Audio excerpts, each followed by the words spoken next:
Hello there, planner friends, and welcome to a bullet journal-ish plan with me in my Foxy Fix number 7 using cashier size inserts. Here I'm just going in with a Tombow in a method I've seen plenty of people use before, wherein you apply the Tombow color to like a plastic non-porous surface and then you apply water and then it acts like a watercolor, because I'm still trying to use up these dang things, but I could not get it to work, and then I saturated the page with way too much water in an attempt to fix it and drop down this color, which was not the look I was going for at all. So screw it, I just decided I was going to paste down that past page and just start a new one. And I know that's kind of, it seems like a throwaway sometimes, but it's kind of the part I like about bullet journaling or like unconventional sort of planning, is that if you have a mistake, you can either live with it and make it wonderful, or you can just say screw it and cover it up by pasting the pages together. So here I decided once I received this washi that I purchased, this gorgeous MT William Morris washi in the pattern Strawberry Thieves, I decided it really looked, I don't know, kind of middle-agey, kind of old world scrolls. That's what came to my mind. I know it's a Victorian print, so it's far more modern than what I envisioned, but at the same time, I still wanted to do the scrolls. So, I wanted to incorporate some parchment-y styles, and here I'm just using an X-Acto knife in an attempt to create a triangle at the bottom for the bunting, and I just made a mark on either side of where I wanted the corner to be so that it would match, and I'm just using a scrap piece of paper to help me achieve that line. And then I was just checking the slits on the back. One side I did accidentally go a little too deep, but the rest was fine. You just need to use a really slight hand. And then I thought I would clean up the sides, so I tried here with another pass with my X-Acto, but no dice, so I wasn't going to fuss with it. And here I'm just copying kind of the script or the cursive that I wrote out for August in the initial page, and I go in a bunch of times, first with like a 0.8 micron, so like the thickest one I have, then with a dark brown 0.5 to try and give it some definition, but as you'll see, it's kind of not enough for me, especially to stand out against this beautiful but busy print. And so after looking at it, taking a step back, I tried to thicken the black with another pass of that 0.8, but even this wasn't satisfactory to me, which you could see if my camera hadn't cut out. But that was some indication of what was going to happen. I used a brown Tombow, and I just used brush strokes, just one pass per drop on each letter. So it was really easy, but it makes it look a little bit better, I guess. And I'm still using this as kind of a straight edge and using my X-Acto one more time. So it looks pretty bunty, but in my mind, a tapestry needs some sort of like anchor or finial or something. And I probably should have looked at reference pictures before I attempted to sketch them out or to draw them in, because I don't know, mine were looking pretty jacked. I'll let you decide what they look like, but yeah, initially it wasn't looking so hot. So I went back in, I just filled that entirely with the dark brown 0.5 micron or 0.5 micron, And just added some bulbous shapes and some pointy shapes, and there we go. It looks like a fancy finial. And I decided to kind of cover up the not so refined edges on the sides with some drop shadowing with the Tombow, the same color I used to put some drop shadows on my cursive. And I don't really like putting the sketchy parts of my plan with me's because I feel like they're kind of redundant, but I sped this video up so fast that it was just too weird to not include, or to edit out rather. So I hope that's okay. I mean, if you stuck with me this far, then you're pretty permissive of anything, because I know the lighting situation is ridiculous. It looks like I'm working in Dr. Frankenstein's lab and some lightning and thunder business is happening outside. But my air conditioning's out, so I was in the only place of refuge in my apartment, which is the kitchen table, which faces a window, which I thought was going to be awesome. However, that window is covered in blinds, and the overhead fan was like whisking them, which probably wouldn't be so bothersome if I had kept this at its original clip, but I sped it up and made it worse. So here we are with some fun house lighting. And like I said in my One Book July plan with me, or One Book July wrap up, I really wanted to track my attendance, and in order to do so, I felt it would be best if I just kept it a simple, like standard calendar lookout. So that's what I wrote there, using the dark brown and black microns, which are my favorites. And that's so fancy.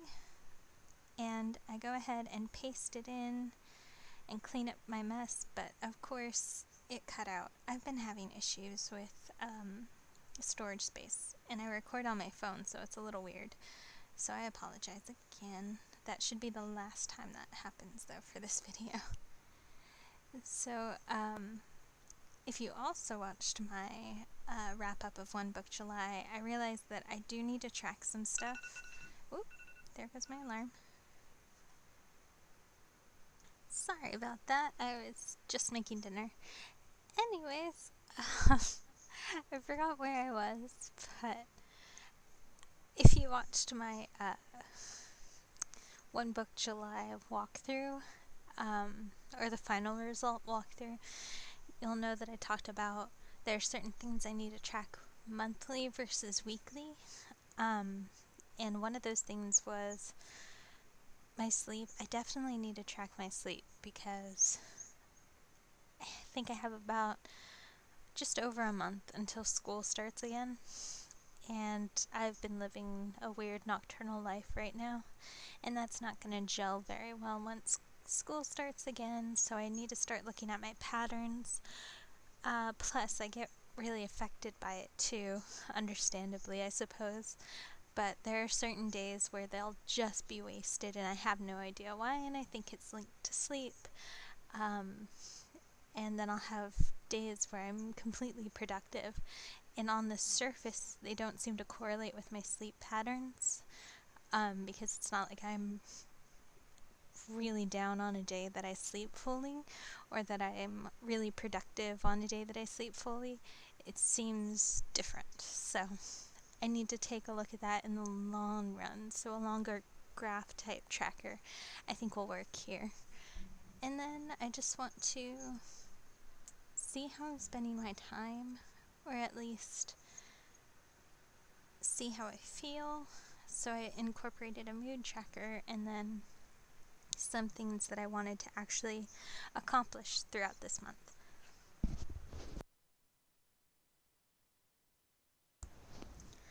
Like, I wanted to make sure that I was trying to post to Instagram, that I was walking my dog, that I was reading or writing.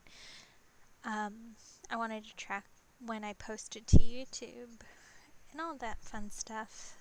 And I wanted to see that in a broader, or in the long run.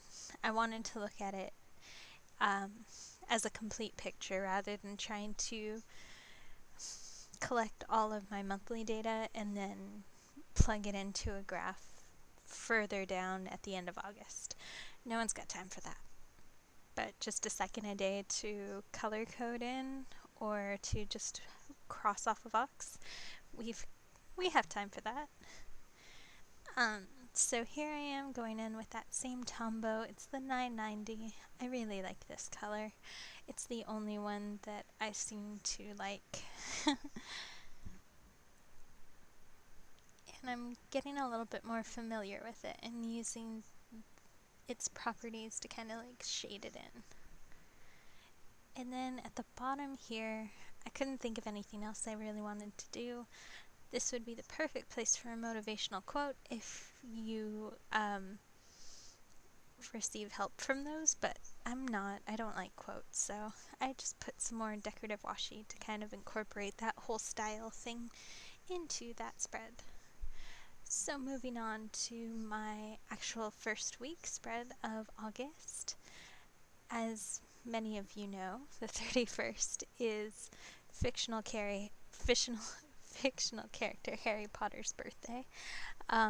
So I wanted to commemorate that using one of these Autoloop sticker sets that I purchased. I bought all the houses when they were first released a few months ago. And so far I've used Ravenclaw, this is Ravenclaw. So far I've used Gryffindor and Hufflepuff, but I was really feeling the blues in the washi that I used for the month lookout, or in the month spread. And I was kind of reminded about how awesome the Gryffindor common room is when I was playing Lego Harry Potter, which has consumed my life recently. Just playing that again now that I have time. It's gorgeous, but yeah, I just wanted to kind of incorporate that into my spread. And I'm also trying a different method of planning. I kind of used it the week prior, which was my birthday week. I was using stickers again, and I wasn't really using it for task planning or anything like that. I was using it more so as a sort of memory planner. So just documenting what I did that day, like really short. This is probably more like a sentence a day sort of setup, in all honesty, but I just wanted to play with some stickers.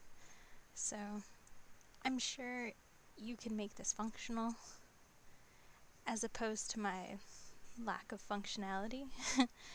But I don't know, just wanted to let you see what I was up to. And I decided to kind of incorporate the washi in this spread because it just really reminded me of Ravenclaw for some reason. And I'm using the checklists not as checklists, but as kind of like barriers between these super long horizontal boxes. That's the only thing I don't like about this size planning, is that I think I do better, or I'm a better planner in a horizontal layout, but these layouts are so wide, they're so wide, and I don't like that so much. So I haven't really figured out how to best utilize this space. So until I can figure that out, I'm just kind of testing everything. And that includes kind of saying screw you to the checklists and using them as decorative implements instead. And I really love this washi. I didn't actually buy the full set of any house save for the oh my god, I keep saying that. Save for Gryffindor. But I definitely had to buy the washi for these kits because it's the Marauders map and it's amazing. And this paper, it's the Foxy Fix dot grid that you can buy whenever you place your order for a Foxy Fix notebook or even Sans notebook. But I find it really easy to reposition stickers. Like these I don't think are sold as repositionable, but they seem to be very accommodating in a manner that some planner papers just are not. And I'm sure you can relate. And all of this washi that I'm laying down, at least the patterned washi, were actually the scraps from my monthly layout. So I was being really conservative there. And I'm just adding some detail again with the Tombow 990, and I actually go back in and color in all of the white of the checklists too. And that's pretty much it for my spread. If you'd like to see how I actually used it for the week, definitely check out my Instagram and I'll have the link below. But I really hope you enjoyed this video. I apologize again for the lighting. I know it is really, really annoying. But I know for the future not to plan by that window. So I will see you next time, and yeah, thank you so much for watching.